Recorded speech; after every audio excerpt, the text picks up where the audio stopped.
Hello, সালাম দাও তো বাবা। আসসালামু আলাইকুম। রমাদান মোবারক। রমাদান মুবারক। দেখো আমরা রমজান মাসে রোজা রেখে যাতে রোদে কষ্ট করতে না হয় সেজন্য আমরা জমিতে আসছি।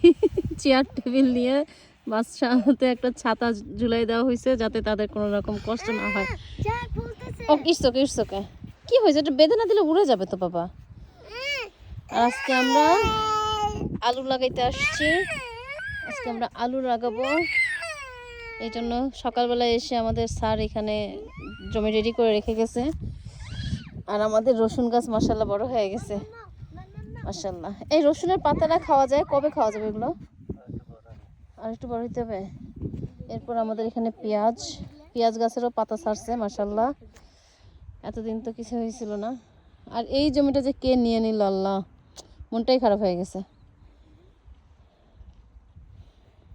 আমরা এই জমিটা নিতে চাইছিলাম এবছর, কিন্তু এই জমিটা অন্য কেউ নিয়ে নিছে।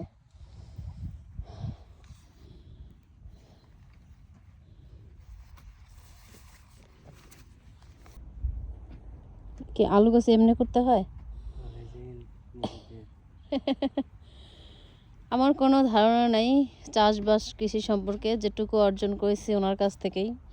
আর এবছর আমরা প্রথমবার ওই যে আমাদের পার্শ্ববর্তী চাষিদের কাছে একটা ধার নেওয়া লাগতো। এই পাশে যে ওবাসানের কাছ থেকে চাইলেই হইতো একটা। তা আমাদের কৃষক সাহেব ইয়ে করতেছেন।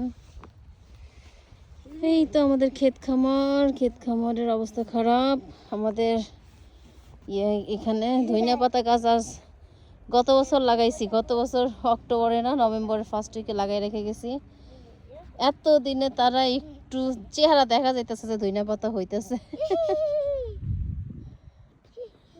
আর এই দুই পণ্ডিতের জন্য একদম বেস্ট হয়েছে জায়গাটা। বাবা ওখানে না বেঁধে দিলে উড়ে যাবে, বাতাসের ছাতাটা উড়ে গেলে আর তোমাদের রোদ লাগবে গায়ে। ওকে, রোদ লাগবে। আমার ছেলে বুঝতেছে না, ওখানে ছাতা বেঁধে দেওয়া হয়েছে দেখে তার মন খারাপ হয়ে গেছে। থাকো তুমি থাকো। যাই হোক, আমাদের জন্য দোয়া করবেন। আর আমাদের স্মার্ট কৃষক যেন সুস্থ থাকে তার জন্য একটু দোয়া করবেন সবাই, যাতে আমরা আবার চাষবাস করতে পারি। আজকের মতো এখানেই। আল্লাহ হাফেজ। আল্লাহ হাফেজ সুন্দর করে বলো। আল্লাহ হাফেজ। জাহর বলো তো আল্লাহ হাফেজ বলো তো জাহর। আল্লাহ হাফেজ। বাই বাই দাও তো। Bye bye. জাহর পারে না।